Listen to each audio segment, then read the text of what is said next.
back to my channel DG Pathshala.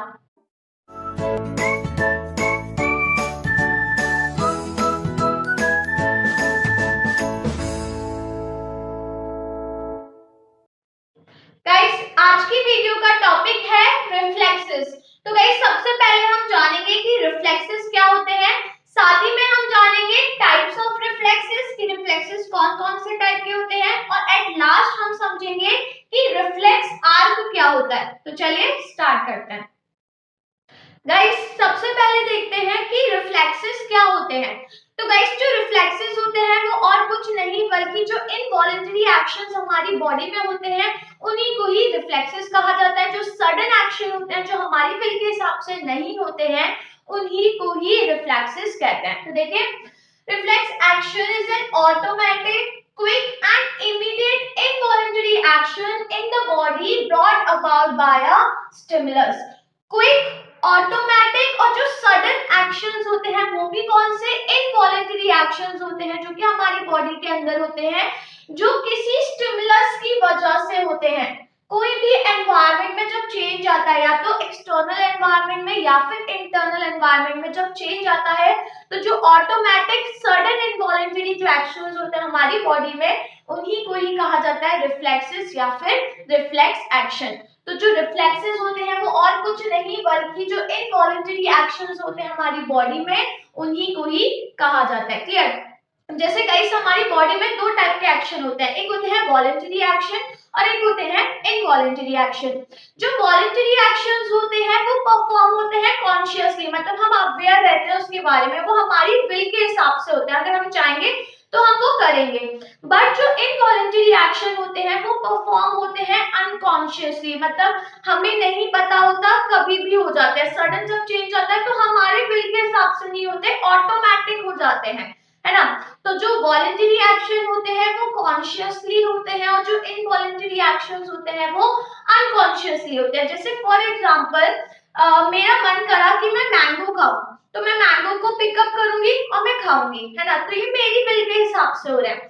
But अगर मान के चलिए हमारी आई में कोई भी पार्टिकल चला जाता है तो अपने आप ही आई ब्लिंक होने लगती है और टीयर्स आने लगते हैं। तो क्या ये हमारी विल के हिसाब से हो रहा है? हम चाह रहे हैं कि आई ब्लिंक ना हो, तो क्या आई ब्लिंक नहीं होगी? नहीं, ऐसा नहीं, ऐसा नहीं होगा, है ना, क्योंकि ये हमारी विल के हिसाब से नहीं हो रहा है, एक सडन एक्शन हो रहा है। जैसे पार्टिकल गया सो ये आई ब्लिंक होने लगी और टीयर्स आने लगे, तो ये हमारी विल के हिसाब से नहीं हो रहा।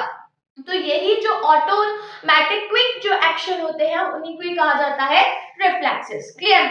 तो गाइस, जो दो एक्शन होते हैं बॉडी में, दैट इज रिफ्लेक्सेस, जिसको इनवॉलंटरी एक्शंस कहते हैं, और दूसरा है वॉलंटरी एक्शंस जो कि होता है। तो दोनों में डिफरेंस क्या होता है, कैसे दोनों एक दूसरे से अलग है? तो देखिए गाइस, जो इनवॉलंटरी एक्शंस होते हैं, मतलब जो रिफ्लेक्सेस होते हैं, इनिशिएटेड बाय सम स्टिमुलस, वो एक कुछ स्टिमुलस से ही इनिशिएट होंगे, मतलब पहले स्टिमुलस होगा तभी वो इनिशिएट होंगे।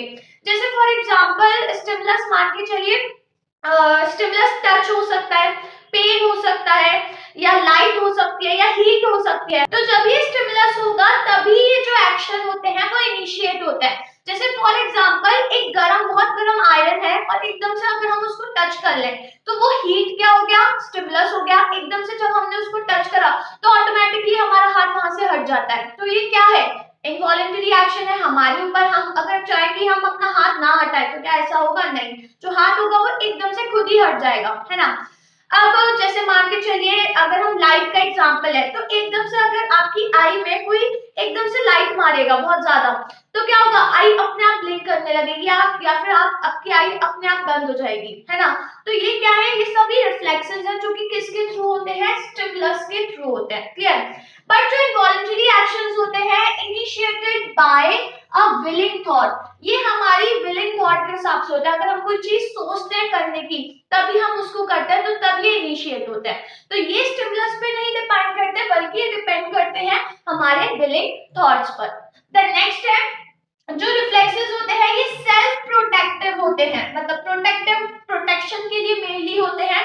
जैसे अगर आई में कोई पार्टिकल चला गया तो अब उस पार्टिकल को निकालने के लिए टीयर्स का सिक्रीशन होगा, टीयर्स निकलेंगे जिसके थ्रू वो पार्टिकल निकलेगा। तो सेल्फ प्रोटेक्टिव है ये। अगर हम किसी गर्म की चीज को टच कर लें तो हम एकदम से अपना हाथ हटा लेते हैं ताकि हमारा हाथ जल ना जाए। तो अगेन कैसे है, ये सेल्फ प्रोटेक्टिव है।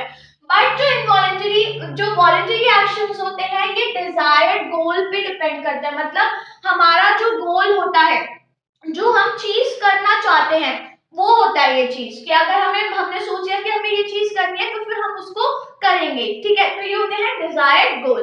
देन नेक्स्ट है reflexes command originate mostly in the spinal cord and autonomic nervous system and few in brain. Guys जो रिफ्लेक्सेस का कमांड होता है वो कहां से ओरिजिनेट होता है, हमारी स्पाइनल कॉर्ड से एंड ऑटोनॉमिक नर्वस सिस्टम मतलब ANS में इसका कमांड ओरिजिनेट होता है। बट ब्रेन में इसका कमांड बहुत कम ही होता है। मतलब सबसे ज्यादा जो रिफ्लेक्सेस का कमांड ओरिजिनेट होता है, जो कंट्रोल करता है, वो एक तो हमारी स्पाइनल कॉर्ड और दूसरा हमारा ANS मतलब ऑटोनॉमिक नर्वस सिस्टम। ब्रेन में बहुत कम रोल होता है इसका।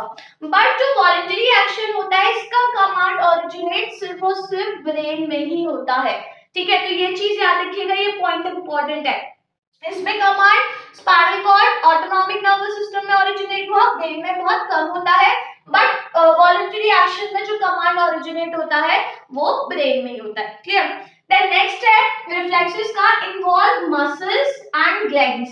गाइस रिफ्लेक्सेस में मसल्स और ग्लैंड्स दोनों का ही फंक्शन होता है। अब कैसे ये फंक्शन होता है, मान के चलिए बहुत ज्यादा ठंड हो रही है तो हमारी बॉडी ऑटोमेटिकली शिवरिंग करने लगेगी।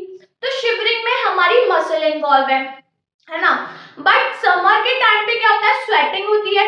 तो स्वेटिंग किसके थ्रू हो रही है, ग्लैंड्स के थ्रू। जो ग्लैंड्स है वो स्वेट को सिक्रीट कर रहे हैं जिसकी वजह से स्वेटिंग हो रही है। तो इसमें हमारे ग्लैंड्स इन्वॉल्व है। तो शिवरिंग के केस में हमारी मसल इन्वॉल्व है और जब टीयर्स आ रहे हैं तो उस केस में हमारे ग्लैंड्स इन्वॉल्व है। अब ऐसे ही अगर हम किसी गर्म चीज को टच कर लें तो एकदम अपना हाथ हम हटा लेते हैं, क्यों, क्योंकि उसमें हमारी मसल इन्वॉल्व है। जो हम हाथ हटा रहे हैं मसल का इन्वॉल्वमेंट है, मसल इन्वॉल्व है। अब हार्ट की नॉन स्टॉप बीटिंग हो रही है, उसमें भी हमारी जो मस्कुलर एक्टिविटी है वही हो रही है।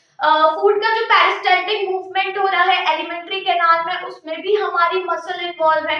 तो यहाँ पे जो रिफ्लेक्सेस होते हैं उसमें हमारी muscle as well as glands दोनों ही इन्वॉल्व होते हैं। जो ग्लैंड्स होते हैं वो सिक्रीशन करते हैं। अब आई में कोई पार्टिकल चला गया तो जो टीयर ग्लैंड है वो टीयर को सिक्रीट करेंगे तभी टीयर्स आएंगे। तो दोनों चीजें इंक्लूडेड है इसमें।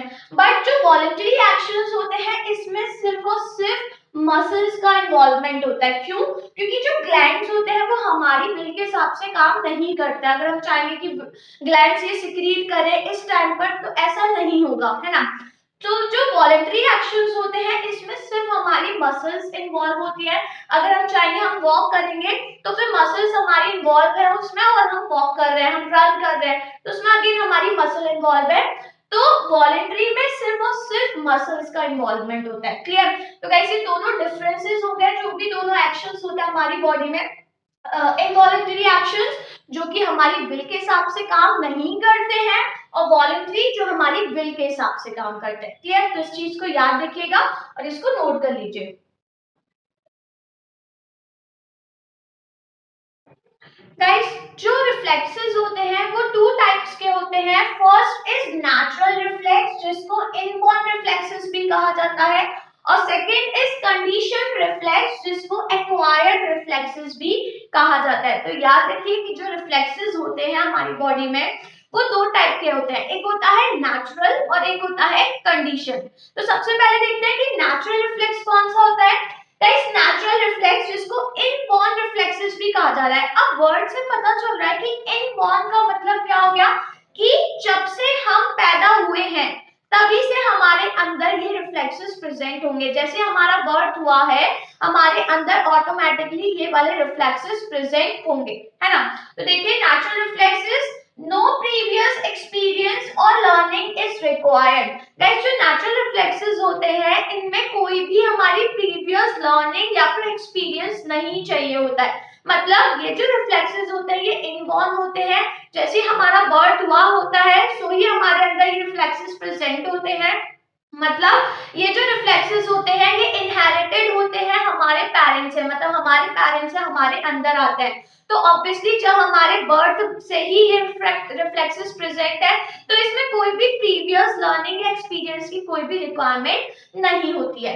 बट जो कंडीशन रिफ्लेक्सेस होते हैं ये हमारे बर्थ होने से ही प्रेजेंट नहीं होते हैं, बल्कि जैसे जैसे हमारी लाइफ टाइम होती है तब ये रिफ्लेक्सेस आते हैं और ये डिपेंड करते हैं हमारे एक्सपीरियंसेस पर, हमारी लर्निंग पर। तो ये हमारे अंदर पहले से नहीं होते हैं, ये बाद में आते हैं। जैसे जैसे हम चीजों को सीखते हैं, याद करते हैं, तब ये रिफ्लेक्सेस हमारे अंदर आते हैं। तो कंडीशन रिफ्लेक्सेस वो होते हैं develop during life time due to experiences और लर्निंग। ये वो रिफ्लेक्सेस होते हैं जो हमारी लाइफ टाइम में आते हैं, हमारे एक्सपीरियंस के ऊपर डिपेंड करते हैं, हमारी लर्निंग के ऊपर डिपेंड करते हैं। क्लियर? जैसे गाइस एक सिंपल एग्जांपल देती हूँ मैं दोनों के डिफरेंस का। मान के चलिए एक न्यूबॉर्न बेबी है, ठीक है। अब उस न्यूबॉर्न बेबी को स्नीजिंग होगी, कफिंग होगी, अगर उसके आई में कोई पार्टिकल चला जाएगा तो उसकी आई ऑटोमेटिकली ब्लिंक होगी। अब ये उसको पहले से वो चीज याद करके थोड़ी आया कि उसको कफिंग करनी है, स्नीजिंग करनी है, ये वो याद करके थोड़ी आया है ना। तो ये वाले जो रिफ्लेक्सेस होते हैं ये कौन से होते हैं? नेचुरल रिफ्लेक्सेस होते हैं। अब कंडीशन रिफ्लेक्स में गाइस जैसे फॉर एग्जांपल कुछ लोग होते हैं जिसकी टाइपिंग बहुत अच्छी होती है, कंप्यूटर पे जो टाइपिंग करते हैं वो बहुत अच्छी होती है। वो जो टाइपिंग करते हैं वो ऑटोमेटिकली वो बिना देखे भी टाइपिंग कर लेते हैं, है ना। क्यों? क्योंकि उन्होंने सीखी है वो चीज, उनको एक्सपीरियंस है उसका। बट अगर आप किसी न्यूबॉर्न बेबी के आगे कंप्यूटर रख दोगे तो क्या वो टाइपिंग कर पाएगा? नहीं कर पाएगा। क्यों? क्योंकि उसने वो चीज नहीं सीखी, उसके अंदर वो चीज है ही नहीं कि वो कर पाए। तो जो कंडीशन रिफ्लेक्सेस होते हैं ये वो होते हैं जो हमारी लर्निंग के ऊपर डिपेंड करते हैं, हमारे एक्सपीरियंस पे डिपेंड करते हैं। जैसे फॉर एग्जांपल एक और एग्जांपल देती हूँ मैं आप लोगों को कंडीशन रिफ्लेक्स का। हम व्हीकल चला रहे हैं, एकदम से हमारे आगे कोई आ जाए तो ऑटोमेटिकली हम ब्रेक दबाते हैं, अपने आप हाथ अपने आप ब्रेक पे लगता है, ऑटोमेटिकली ब्रेक दबाते हैं, है ना। तो ये क्या है? ये कंडीशन रिफ्लेक्स है। हम जब पैदा होकर आए थे तो हमें नहीं पता था कि व्हीकल के आगे कोई आ जाता है तो हमें ब्रेक दबाना होता है, क्या ऐसा पता था हमें? नहीं। ये हमारे लर्निंग के ऊपर, हमारे एक्सपीरियंस के ऊपर ही डिपेंड कर रहा है। क्लियर? तो आप समझ गए दोनों में क्या डिफरेंस होता है। नेचुरल वो होते हैं जो सिंस बर्थ हमारे अंदर होते हैं, और कंडीशन वो होते हैं जो हमारी लाइफ टाइम पर आते हैं, हमारी लर्निंग के ऊपर डिपेंड करते हैं, हमारे एक्सपीरियंसेस के ऊपर डिपेंड करते हैं। क्लियर? गाइस जो नेचुरल रिफ्लेक्सेस होते हैं इनका एग्जांपल हो गया ब्लिंकिंग, कफिंग, स्नीजिंग, आईज की ब्लिंकिंग होना, कफिंग होना, स्नीजिंग होना, जो कि प्रोटेक्टिव नेचर के होते हैं। तो एक अगर न्यूबॉर्न बेबी है तो ऑब्वियसली उसकी आई ब्लिंक भी होगी, कफिंग भी होगी, स्नीजिंग भी होगी। उसको कोई प्रीवियस एक्सपीरियंस नहीं है, वो याद करके नहीं आया ये चीज, पर ये चीज ऑटोमेटिकली उसको होगी, है ना। देन इसके अलावा सेलिब्रेशन, अगर भूख लगेगी तो ऑब्वियसली मुंह में पानी तो आएगा। सेलिब्रेशन मतलब सलाइवा का जो सिक्रीशन होता है वो ज्यादा होता है जब हम बहुत टेस्टी खाना देखते हैं, है ना। तो अगर भूख लगेगी हमें तो सेलिब्रेशन होगा। गाइस अब जो सेलिब्रेशन है वो हमारा नेचुरल भी हो सकता है और कंडीशन भी हो सकता है। कैसे? समझेगा। हमें भूख लग रही है तो ऑटोमेटिकली हमारे जो सलाइवा है वो ज्यादा सिक्रीट होगा, मुंह में पानी आएगा। बट कंडीशन कैसे हो गया? ये कंडीशन ये ऐसे हो सकता है कि जैसे आपने कोई अच्छी खाने की चीज देखी जो कि आपकी फेवरेट है और आपने उसको देखा तो आपके ऑटोमेटिकली मुंह में पानी आएगा, या फिर आपको उसकी स्मेल अगर आ गई, आपका फेवरेट खाना है और उसकी स्मेल आपको आ गई तो ऑटोमेटिकली मुंह में पानी आएगा, है ना। तो जो सेलिब्रेशन है वो हमारा नेचुरल भी हो सकता है, कंडीशन भी हो सकता है। कंडीशन तब उस केस में होता है जब हम अपनी फेवरेट चीज को देखते हैं और तब हमारे मुंह में पानी आता है, तो वो होता है कंडीशन। बट अगर हमें भूख लग रही है तो ऑटोमेटिकली सलाइवा का सिक्रीशन ज्यादा होता है, तो वो आता है नेचुरल में। क्लियर? तो सेलिब्रेशन होना, स्वैलोइंग होना, खाने को स्वैलो करना, एंड पेरिस्टाल्सिस होना, बॉडी में फिर जो फूड है उसका अपने आप जो मूवमेंट होता है एलिमेंट्री कैनाल में। तो ये सारे फंक्शंस भी कौन से हो गए? हमारे नेचुरल रिफ्लेक्सेस हो गए। और ये सारे कैसे हो गए? Functional efficiency. ये सारे क्या है? फंक्शन है ना। तो ये सब भी क्या हो गए? नेचुरल रिफ्लेक्सेस हो गए। क्लियर? तब आपको डिफरेंस समझ आ गया होगा कि नेचुरल रिफ्लेक्सेस और कंडीशन रिफ्लेक्सेस में क्या फर्क होता है। जैसे फॉर एग्जांपल गाइस, अगर कंडीशन रिफ्लेक्स की अगर मैं बात करती हूँ तो कुछ लोगों को म्यूजिकल इंस्ट्रूमेंट बहुत अच्छे से बजाना आता है, किसी को पियानो आता है, किसी को गिटार आता है, बहुत अच्छे से बजाता है ना। बट क्या कोई न्यूबॉर्न बेबी म्यूजिकल इंस्ट्रूमेंट बजा पाएगा? उसको आप दे दोगे तो वो देखेगा तक नहीं। क्यों? क्योंकि उसको नहीं आता, उसने वो चीज नहीं सीखी है। बट जो म्यूजिशियंस होते हैं वो अच्छी तरह बजा लेते हैं, है ना। क्यों? क्योंकि उन्होंने वो चीज सीखी है, तो वो ऑटोमेटिकली उसको अच्छी तरह बजा लेंगे। तो वो उनके एक्सपीरियंस के ऊपर डिपेंड कर रहा है। Clear guys? कंडीशन जो रिफ्लेक्सेस है, इसका एक बहुत अच्छा एग्जांपल है पैवलोव। गाइस, एक साइंटिस्ट, एक बहुत फेमस रशियन बायोलॉजिस्ट है पैवलोव, जिन्होंने एक एक्सपेरिमेंट करा था अपने घर पर ही। तो उनके एक्सपेरिमेंट को कहा जाता है पैवलोव्स एक्सपेरिमेंट ऑन डॉग। उनके एक्सपेरिमेंट को कहते हैं पैवलोव्स एक्सपेरिमेंट ऑन डॉग। इनका जो पूरा नाम है दैट इज इवान पैवलोव। पूरा नाम है इवान पैवलोव। ठीक है, तो इन्होंने जो ये एक्सपेरिमेंट करा, ये डॉग के ऊपर करा, और ये कंडीशन रिफ्लेक्सेस के लिए ही उन्होंने एक्सपेरिमेंट करा। तो इनके एक्सपेरिमेंट में क्या था, इनके घर पे एक डॉग था। ठीक है, ये डॉग को खाना देते थे, मतलब डॉग के आगे खाना रखते थे, तो डॉग का सेलिब्रेशन होता था, मतलब डॉग के मुंह में पानी आता था, सेलिब्रेशन होता था। ठीक है, अब इन्होंने क्या करा, एक बार बैल बजाई उस डॉग के आगे, तो इन्होंने नोटिस करा कि कोई भी सेलिब्रेशन नहीं हो रहा। ऑब्वियसली अगर आप किसी भी एनिमल के आगे एक सिंपल बैल बजाओगे तो कोई भी सेलिब्रेशन नहीं होगा, है ना, उसके मुंह में पानी नहीं आएगा, ऑब्वियस की बात है ये तो। अब क्या हुआ, कुछ हफ्तों तक उन्होंने एक चीज करना स्टार्ट करा। उन्होंने वो बैल बजाते थे और तब उस डॉग के आगे खाना रखते थे। ठीक है, ये चीज उन्होंने कंटिन्यूस कुछ वीक्स तक करी कि वो बैल बजाते थे और उस डॉग के आगे खाना रखते थे। अब ऑब्वियसली खाना रखा तो डॉग का सेलिब्रेशन होता था, पर वो बैल बजाकर ही खाना रखते थे। बैल बजाई और फिर खाना रखा, तो जो डॉग था उसका सेलिब्रेशन होता था। अब डॉग को एक लर्निंग हो गई, एक एक्सपीरियंस हो गया कि बैल बजती है तभी मुझे खाना मिलता है। एक वो उसको ये चीज याद हो गई कि हाँ बैल बजेगी और तभी मुझे खाना मिलेगा। तो कुछ हफ्तों बाद उन्होंने एक दिन क्या करा, सिर्फ बैल बजाई और खाना नहीं रखा। फिर भी उन्होंने नोटिस करा कि उस डॉग को सेलिब्रेशन हो रहा है, मतलब उसके माउथ में सलाइवा सिक्रीट हो रहा है, उसको वो ऐसे कर रहा है कि हाँ उसको खाना मिलेगा। उन्होंने सिर्फ बैल बजाई थी, कोई भी खाना उसके आगे नहीं रखा था, फिर भी उन्होंने नोटिस करा कि उसका सेलिब्रेशन हो रहा है। स्टार्टिंग में जब उन्होंने बैल बजाई थी तो कोई भी सेलिब्रेशन नहीं हो रहा था, बट बाद में जब कुछ वीक्स तक उन्होंने अपना एक्सपेरिमेंट करा और फिर सिर्फ बैल बजाई और कोई खाना नहीं रखा, फिर भी उन्होंने नोटिस करा कि सेलिब्रेशन हो रहा है। क्यों? क्योंकि उस डॉग को पता चल गया ये चीज कि जब भी रिंग बजेगी मुझे खाना मिलेगा, है ना। तो उसने वो चीज याद कर ली, उसको एक एक्सपीरियंस हो गया कि हाँ बैल बजेगी मुझे खाना मिलेगा, तो फिर ऑटोमेटिकली उसके माउथ में सलाइवा का सिक्रीशन होने लगा। तो ये बहुत फेमस एक्सपेरिमेंट है पैवलोव का, जिससे पता चलता है कि हाँ ये कंडीशन रिफ्लेक्स हो रहा है। क्लियर? तो गाइस ये एक्सपेरिमेंट है, तो याद रखिएगा किसने दिया था, पैवलोव, जिनका पूरा नाम था इवान पैवलोव, जो कि रशिया के बहुत फेमस बायोलॉजिस्ट थे। क्लियर? अब गाइस बात आती है कि नेचुरल रिफ्लेक्स और कंडीशन रिफ्लेक्स में क्या डिफरेंस होता है, दोनों में डिफरेंस क्या है। तो देखिए सबसे पहले देखते हैं natural reflex, inborn requiring no previous experiences. Guys ये जो नेचुरल रिफ्लेक्सेस होते हैं ये इनबॉर्न होते हैं, सिंस बर्थ होता है हमारा तभी से हमारे अंदर होते हैं, जिसमें कोई भी प्रीवियस एक्सपीरियंस की रिक्वायरमेंट नहीं होती है। बट जो कंडीशन रिफ्लेक्सेस होते हैं डेवलप्ड बाय एक्सपीरियंस और लर्निंग, हमारी एक्सपीरियंसेस पर, हमारी लर्निंग से ही ये डेवलप होते हैं। जैसे मान के चलिए हमारी शू लेस खुल जाती है तो हम ऑटोमेटिकली अपनी शू लेस बांधते हैं। हमें पहले तो हम जब बॉर्न हुए थे तब हमें नहीं पता था कि ऐसे बांधते हैं, बट हमें बाद में पता चला, है ना।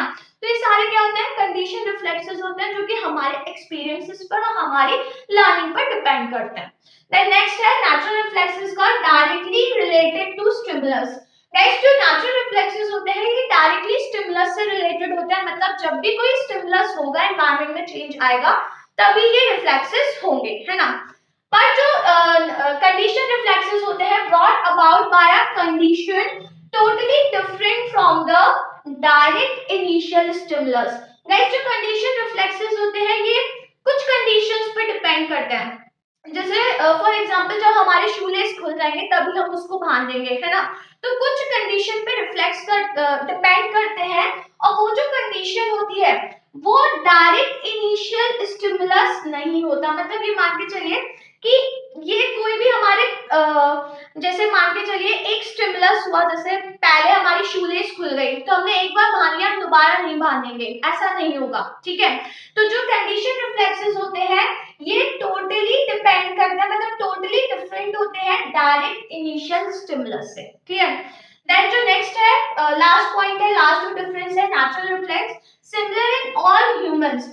सभी ह्यूमंस में नेचुरल रिफ्लेक्सेस क्या होगा, सेम होगा। सभी को कफिंग होती है, सभी को स्नीजिंग होती है, पार्टिकल अगर चला जाए आई के अंदर कोई भी डस्ट पार्टिकल तो ऑटोमेटिकली आई ब्लिंक करती है। तो सबका सिमिलर होता है, सभी ह्यूमंस में नेचुरल रिफ्लेक्सेस क्या रहते हैं, सेम रहते हैं।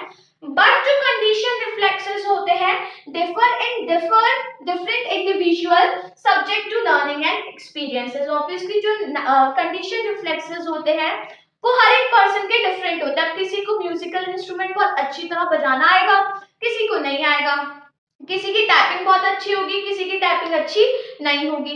तो ये जो कंडीशन रिफ्लेक्सेस होते हैं ये पर्सन टू पर्सन डिफरेंट होते हैं, क्योंकि ये डिपेंड करते हैं हमारे लर्निंग पे और हमारे एक्सपीरियंस पे। अगर कोई सीखेगा इंस्ट्रूमेंट बजाना तभी उसको आएगा, वरना उसको नहीं आएगा। तो ये डिफरेंट पर्सन के लिए अलग अलग होते हैं, क्लियर। तो गाइस ये हो गया टाइप्स ऑफ रिफ्लेक्सेस। याद रखिएगा दो टाइप के रिफ्लेक्सेस होते हैं।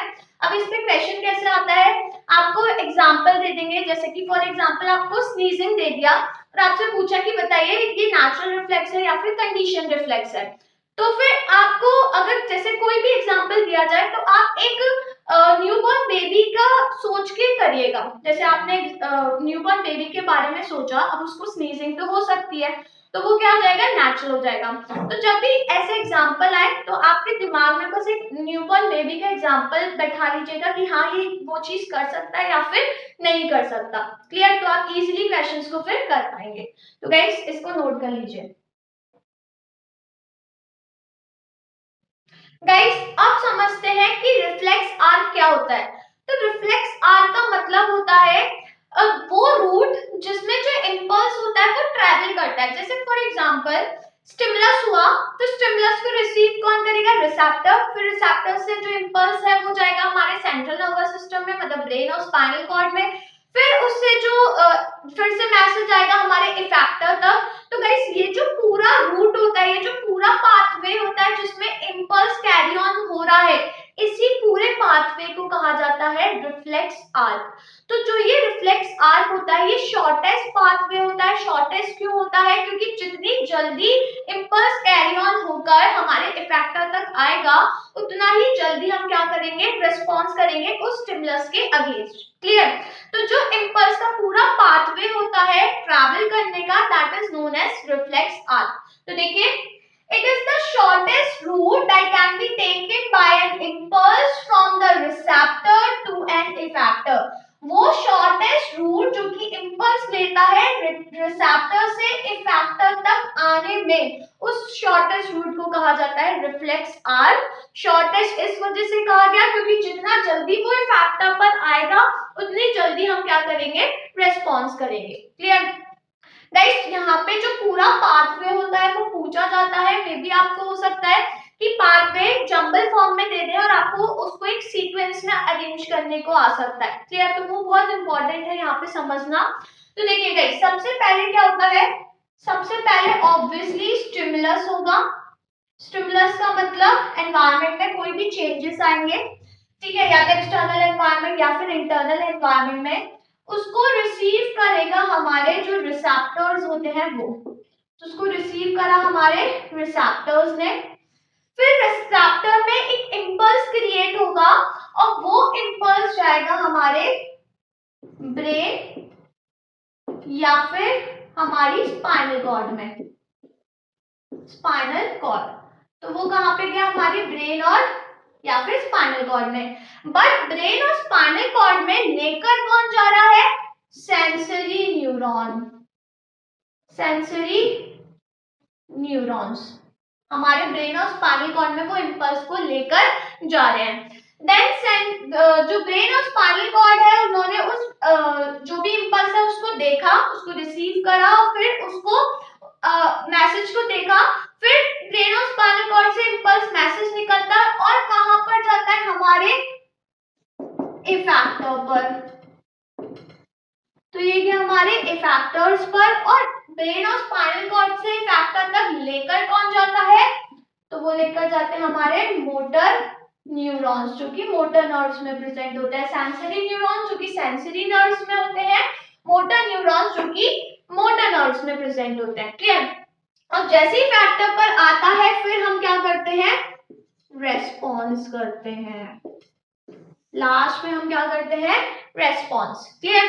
तो गाइस ये पूरा पाथवे होता है, यहाँ पर जो रिसेप्टर्स हो गए ये हमारे सेंस ऑर्गन्स हो गए हैं, वहां पे इंपल्स जनरेट हुआ, इफेक्टर पर आए, फैक्टर हमारे क्या हो गए, मसल्स या फिर हमारे ग्लैंड्स हो गए, और फिर हम क्या करेंगे, रेस्पॉन्स करेंगे। तो ये जो पूरा पाथवे है, ये जो पाथवे है जिसमें इंपल्स कैरी ऑन हो रहा है, इसी पाथवे को कहा जाता है रिफ्लेक्स आर्क। और ये शॉर्टेस्ट रूट होता है, जितना छोटा रूट होगा उतनी जल्दी जो लास्ट मैसेज है वो हमारे फैक्टर पर आएगा और फिर हम रिस्पॉन्स कर पाएंगे। क्लियर? तो गाइस ये जो पूरा पाथवे है इसको याद रखिएगा। हो सकता है यहाँ पे सेंसरी न्यूरॉन मैंने लिखा है, सेंसरी न्यूरॉन की जगह सेंसरी नर्व्स लिखा हो, क्योंकि सेंसरी नर्व्स में ही सेंसरी न्यूरॉन्स होते हैं, और यहाँ पे हो सकता है क्या लिखा हो, मोटर नर्व्स। ठीक है? तो ये जो पूरा पाथवे है ये याद रखिएगा, वो भी सीक्वेंस में, क्योंकि यहाँ पे आपको जंबल फॉर्म में दे देंगे और आपको एक सीक्वेंस में उसको अरेंज करना पड़ेगा। क्लियर? तो गाइस इसको नोट कर लीजिए। गाइस अगर आपको ये वीडियो पसंद आई हो तो वीडियो को लाइक करना, शेयर करना मत भूलिएगा, और अगर आपने अभी तक मेरा चैनल सब्सक्राइब नहीं करा है तो फटाफट से चैनल को सब्सक्राइब करिए। तो अब मैं आपसे मिलती हूँ मेरी अपकमिंग वीडियो में एक नए टॉपिक के साथ, तब तक बने रहिए मेरे साथ, और हाँ मेरे साथ बायोकेमिस्ट्री पढ़ते रहो ना, and be safe from corona.